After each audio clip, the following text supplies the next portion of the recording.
Um, all right, let's forget about this. So I'm going to start with the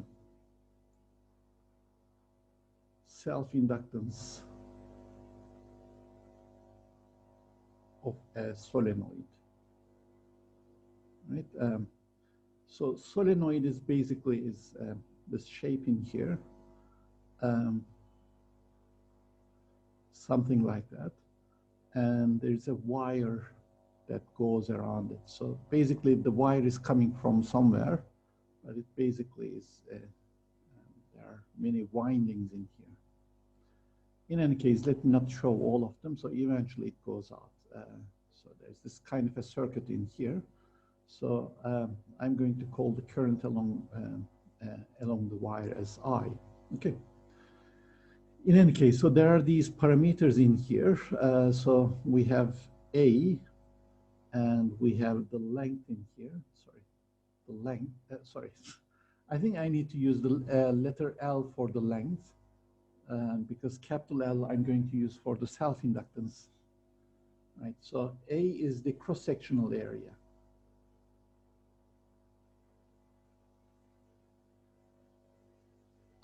And L is the length.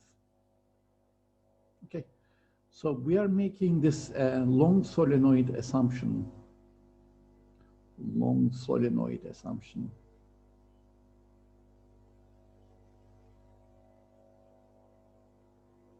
Right. The assumption basically is that the length is much larger than the basically the size of this cross-sectional thing. So since I have the area in here, if I just estimate the size of the distances in here as the square root of the area, the length of the solenoid should be much larger than this these length scales, right? So that's the assumption in here. And basically, in the assumption, basically, let's say it like this. We use Ampere's law to compute the magnetic field inside, assuming the length is almost equal to infinity. So when we are using the Ampere's law, to compute the magnetic field, we assume that the length is infinite, right? And so as a result, we have to make this assumption. But still, this is an approximation, especially for short circuits, of course. The expressions that we are going to get will be just an approximation. But in any case, it's the best that we can do for short solenoids. Right? For long solenoids, it's more or less correct, but it is exact only when the length is infinite. In any case, where we have this n is the number of turns in here. And using this, we basically write down this quantity in here. So it's the number of turns per unit length. So that's the number of turns per unit length. Okay, so in any case, so in the long solenoid assumption, therefore, when we actually compute the magnetic field, this is what we find. This is the assumption that we are going to make. So there is a magnetic field in here inside. So I'm going to call this as B in. The magnetic field inside is equal to mu0 times the number of turns per unit length times the current. The current is also a parameter in here. In any case, the magnetic field outside is exactly equal to 0. The magnetic field outside in that part is also equal to 0, right? So somehow the picture is something like that. So let me actually try to draw it like that, okay? So we are going to assume that there is a uniform magnetic field inside. So the magnetic field lines inside are like these. It's uniform, but there's nothing outside. So that's the idealization, right? It's just an idealization. Idealization, right? meaning that I'm going to do computations as if this is the case, but in reality it isn't, because I know that at the end, the magnetic field lines cannot end up at a point. They need to continue, so they just go around the whole space and then come back, because I know that they form loops, or at best they start from infinity and go to infinity, okay? So as a result, this is not a correct picture. It's not correct. So there are magnetic fields outside, but we are computing the inductance and things like that as if the magnetic field outside is exactly equal to 0, and inside it is exactly equal to that value in here, right? So that's the assumption that we are making in here. Okay, just keep this in mind. So the idea in here is this. Okay, so to compute the inductance, sorry about that. To compute the inductance, I can think of actually this thing as actually as n circular loops. Sorry about this. It doesn't have to be circular. The cross-sectional area of the solenoid has nothing to do with this, right? So let's say it like this. We can think of solenoid as formed from n loops. Okay, so there are n of those. I don't draw all of them, right? But in reality, of course, they are not loops. They're just connected to each other, but it's basically the number of turns in here. So in any case, so therefore the flux in the solenoid can be expressed as n multiplied with flux through any such loop, right? You can think of it like that. So I'm multiplying this with the number of loops in here. So for any loop, they have just this area in here, which is basically the cross-sectional area. So let me just call this as A, and then the magnetic field is B in, right? So that's basically the flux. But now I express it in terms of the current. So I know that the magnetic field is mu0 times n times I. And I know that little n is basically the number of turns per unit length. So let me also write this thing down like that. So that's mu0 n divided by length times I. So that means the coefficient in front should be the self-inductance. So therefore, the self-inductance of a solenoid is mu0 times n squared times the area divided by the length. Okay. This is the parallel plate capacitor analog of the inductors, right? So this is kind of the ideal inductor.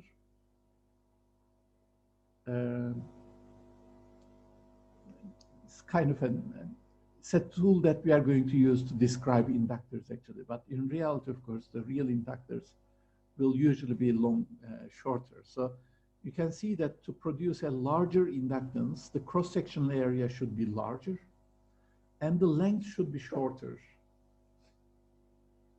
This is quite similar to the parallel plate capacitor case. And of course, the number of turns is also an important thing in here. So I know that you have seen some solenoids in real life. So the number of turns are actually very large in these kind of situations. And eventually, of course, we also have some kind of a coefficient that describes the magnetic field coupling or something like that. Okay, so mu0 appears in here. So that's a very reasonable formula. So that's the self-inductance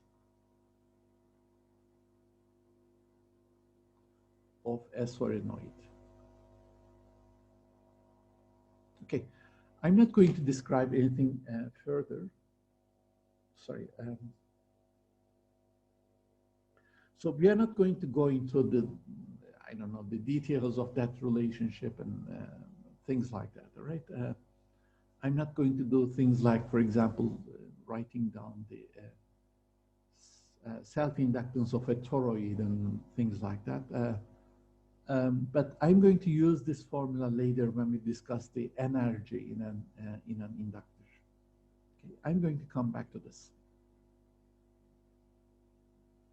Okay, I don't know if you have any questions in here, but I would like to describe now the mutual inductance of two solenoids.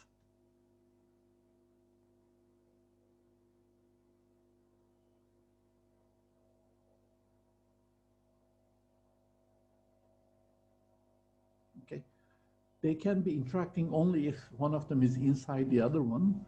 And so as a result, I'm just going to look at the situation in here. So I know that this, I also solved this problem in one of these offline videos from the past year. So I'm going to ask you to watch this video. This is a different version of that problem, right? So as a result, we are going to have a different kind of a relationship in here. So I'm just going to think about a solenoid and another solenoid inside. So the one on the inside, I'm going to draw with this color and then, I don't know, with dashed lines, right? And let's say that the inside one is shorter than the outside one.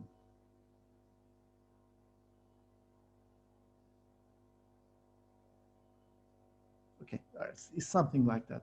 So I'm going to call the number of turns in the inside one as N1, its length as L1, and the area as A1. For the outside one, I'm going to say that the length is L2, the number of turns is N2, and the cross-sectional area is A2, okay? So what we have in here is that the inside solenoid is shorter and it has a smaller area. Okay, I don't need to have any relationship between the number of turns. So any one of them can be larger than the other one. No problem with the number of turns in there. But this is the one that basically describes this geometry. I think in the problem that I solved in the offline video, the inside solenoid was longer, but it has a smaller area. But in any case, the expressions that we are going to find are going to be different in each case. So the question is to compute M12 and M21. Okay, I think I'm going to start with M12. So at the end, we are going to see that even though we compute these two quantities by using different geometries, at the end, they turn out to be equal to each other. Right? And so as a result, I'm going to use this as a justification that this mutual inductance are always equal to each other. In any case, but this is a very nice demonstration. So I'm going to start with the computation of M12. Right? Compute M12. So in that case, I'm going to assume that, so assume basically current I2, and then I need to compute the flux on the first circuit, right? So I'm just going to take this picture, right? So let me kind of show it like that, but I think I'm going to draw some kind of a side view at the end. So let's suppose that I take the directions like that, right? I think the directions are important, so let's just take the directions like that, all right? So both of them are, I don't know, let's say both of them are counterclockwise if you are viewing it from this side, right? Whatever. So there's a current in here, I2. So whatever. As a result of that, there's a uniform magnetic field inside. I'm going to call this as B2. B2. And as a result of that, the inside solenoid, there will be a flux passing through the circuit of the inside solenoid, right? So as a result, let's just compute all of them. I think I'm going to draw this. Yeah, let me draw the side view in here. Side view is this. Basically, I just cut this into half by some kind of a plane. So the side view somehow shows us the lengths and whatever. So as a result, it's basically, I'm taking some kind of a cross-section of that picture somewhere in here, and then looking at it from that point of view, right? So from that side view, the current in here is going into the screen. So that's current I2. And the same current is coming out of the screen in the lower part. So that's I2. Because of that, there's a magnetic field, uniform magnetic field inside. Let me show it like that, right?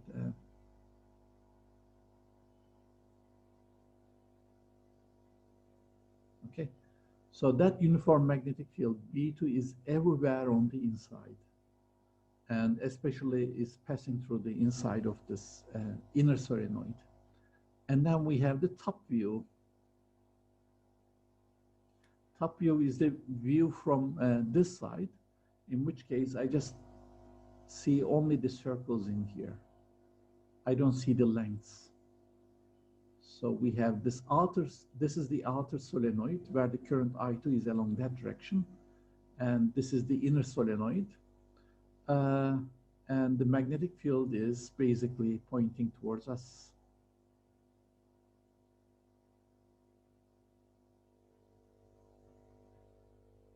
Right, let me just show them like that. So B2. Okay, so enough talk. Let's just compute the magnitudes, right? So I know that B2 is equal to mu0 times the number of turns for the second circuit times I2. So let's just quickly write this thing down in terms of its total number of turns divided by its length. Okay, so that's the magnetic field strength. What's the flux on the inner solenoid? In that case, I'm going to think of this as like N1 loops in here. Each loop is this circle in here from the top view, right? And each of these circles have this area that I just shaded in here, right? So as a result, phi1 is equal to N1 times, let's say, flux through each loop. And so this loop is basically, the flux will be basically the area multiplied with the magnetic field. And area is basically the area that I have shown in here.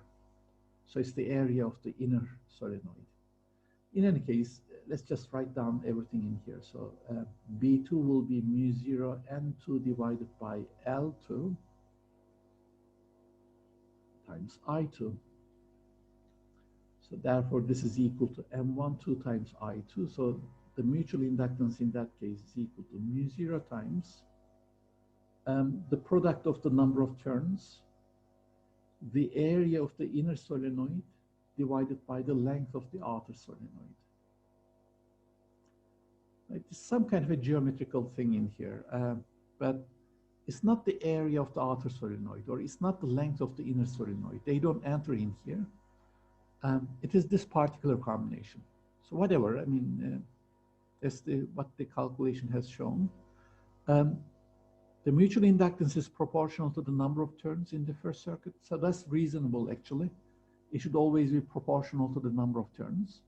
And it is proportional to the number of turns of both circuits. As a result, we have the product of N1 and N2 in here. So that's important, right, for the mutual inductance. So if I increase the number of turns in one circuit, if I say double the number of turns in one circuit, then the mutual inductance doubles That's reasonable, and that's why we have the proportionality of to the product of the number of turns in here. Okay. I don't know if there are any questions in here. So that's the simplest one. The difficult one is M21, right? It is the other one, the other way around, in which case we have a current in the inner solenoid, and that produces a flux in the outer one. But the picture is a little bit complicated. So that's why I compute this one as next. So I'm going to now compute M21.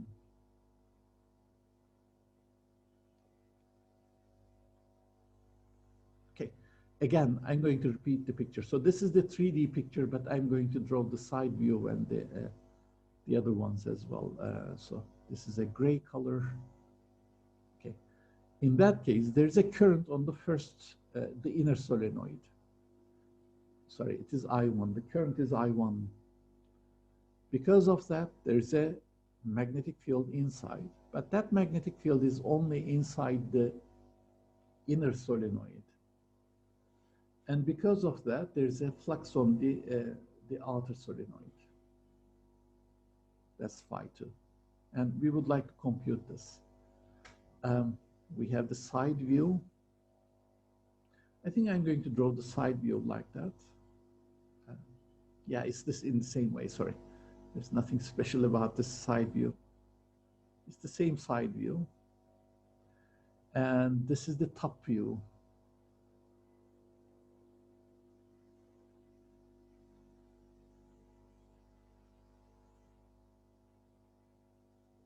So as a result, we don't see the lengths, we just see the cross-sectional areas of the solenoids. So in the side view, the current I1 is going into the screen in around this edge of the inner solenoid. So that's I1, and it comes out, right? Because of that, the magnetic, there's a uniform magnetic field B1 inside. So that's B1. Right? I'm just using this idealization in here, where the magnetic field is only present inside the solenoid and outside it is 0. So again, this is an approximation. This is not what really happens. But in reality, we basically ignore the outside fringe magnetic fields, right? In any case, from the top view, the current is basically is going around the solenoid along that direction. So that's I1. Because of that, there's a magnetic field inside. So that's B1. Okay. But the magnetic field is only inside the inner solenoid. Okay. So as a result, let's just write down the quantity. So B1 is equal to mu0 times the number of turns per unit length times the current. So that's the total number of turns divided by the length of the solenoid times the current, right? That's B1. There's no question about this. What about the flux? I'm going to compute the flux through the second circuit, right? But in the flux expression, there's the number of turns multiplied with the flux through.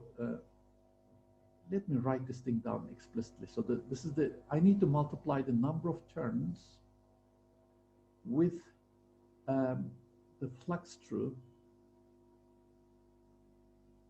a single loop. Right? It's the same calculation that I have been doing in here, but there's a thing in here. So, for example, if I take, I think I'm going to use a different color in here, like a red color with a thick thing in here, right? I mean, let's just consider, for example, a loop like that in here, a loop which somehow goes around the inner solenoid, right?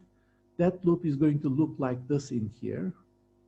And in this picture, of course, it's going to look like a circle because in this lower picture, I don't actually have, I don't really see the, where the loop is in the real picture. Okay, so in that case, for this kind of a loop, there is a flux passing through the loop because there's a magnetic field that's crossing the surface, but it's not passing through the whole area. It's only passing through only a part of the area. Okay, so that's the first thing, right? So as a result, when I'm computing the flux through a single loop, I need to take this into account. So let me do this. So I'm going to undo all of this. Should I do an undo? No. Let's do it like this, all right? Unfortunately, I won't be able to erase everything that I have written down here. So as a result, flux through a single loop, this one is going to be equal to the area that the magnetic field is crossing through, that's basically A1, multiplied with the magnetic field, right? Again, the reason in here is that, well, the loop has a bigger area.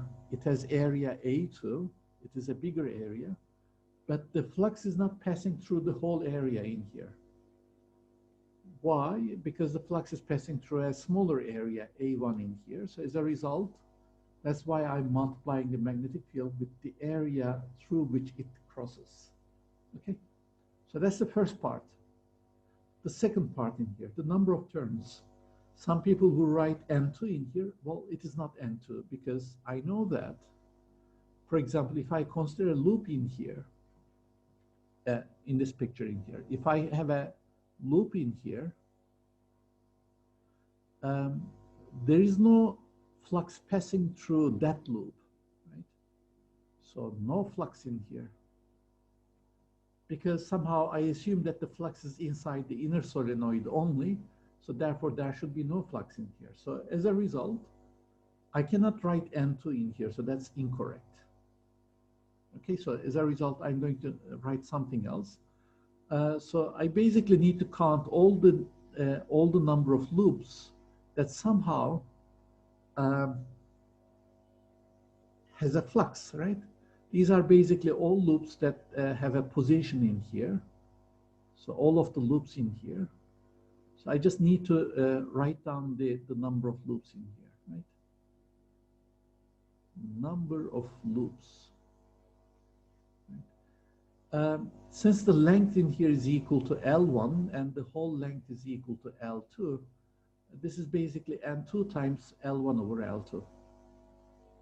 Right? That's the essential point in here. So this expression is not the N2. Not all of the loops of the outer solenoid somehow see the flux, but only a fraction of it. And that fraction is basically N2 L1 over L2. Okay, that's the tricky part in here. So I suggest that you actually go over these once more by yourselves. So let's just write down this one as well. So this is mu0 times N1 over L1 times I1. So you can see that this L1 in here cancels with that L1. And so the result is mu0 times N1, N2 times the area 1 divided by L2 times I1. And so that's basically M2 1 times, sorry, this is I1, this is I1. So therefore, M21 is equal to mu0 times N1, N2 times the area of the inner solenoid divided by the length of the outer solenoid.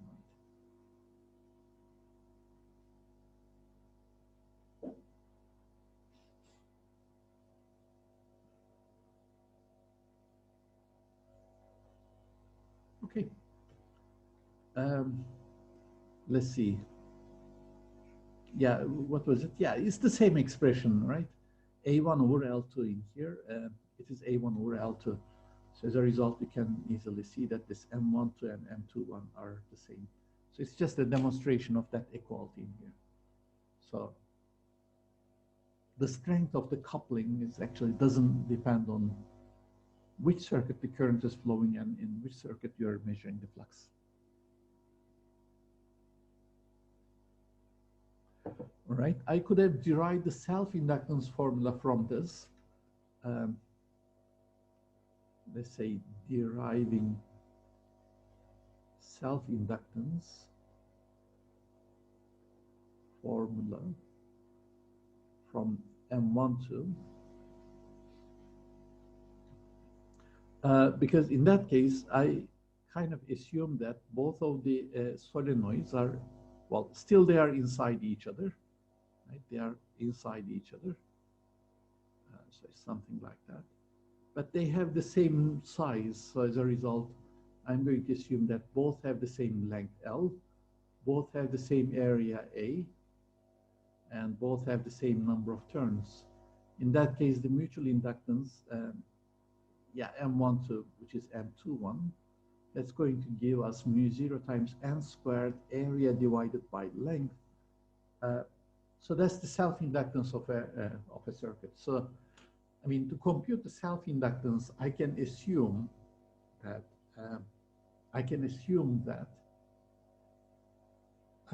I have two different circuits, but with the same geometry, with it, in exactly the same place with the same geometrical parameters. In that case, the mutual inductance will give me the value of the self-inductance. Okay.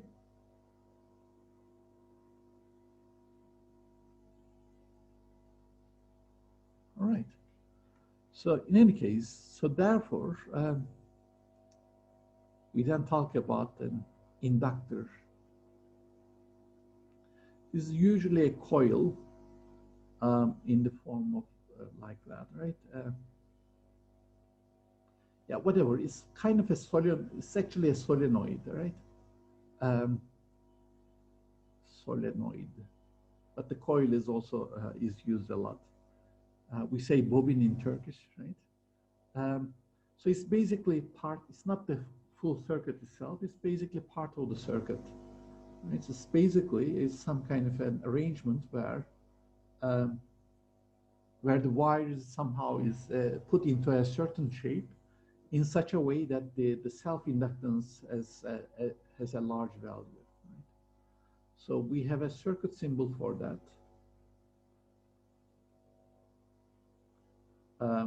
I usually draw it like this, but some people have this kind of a notation as well. And it doesn't matter how it is, but usually I put a label L below it or something like that to actually indicate that this is an inductor. Okay. So in any case, the next topic is what is the effect of an inductor if I place it inside a circuit. So the question is like, I'm going to start with the LR circuits in here. So we will have this kind of a situation where a resistor is connected in parallel with an inductor. Okay. So there's a switch in here, let's say, and there's an EMF device. This is just like the LC circuits. I mean, when I close the switch, of course, there will be a current flowing, and we would be describing this time-dependent current, basically.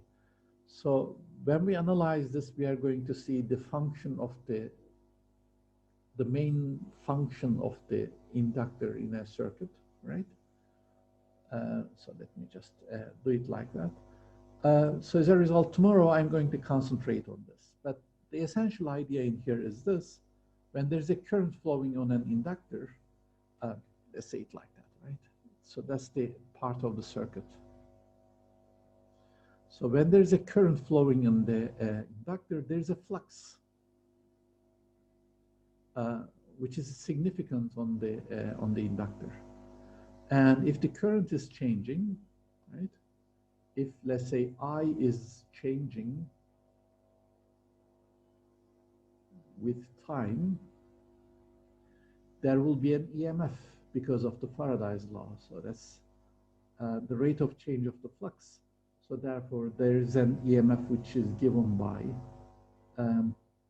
this expression where the EMF is proportional to the rate of change of the current. And interestingly, of course, we need to use the same direction to measure the EMF, because this is by convention this is the case in here. So as a result, in situations where the current is changing with time, an inductor develops an EMF, um, whose value depends on the rate of change of the currents. Okay, so that's essentially what happens in an inductor. So when current changes with time,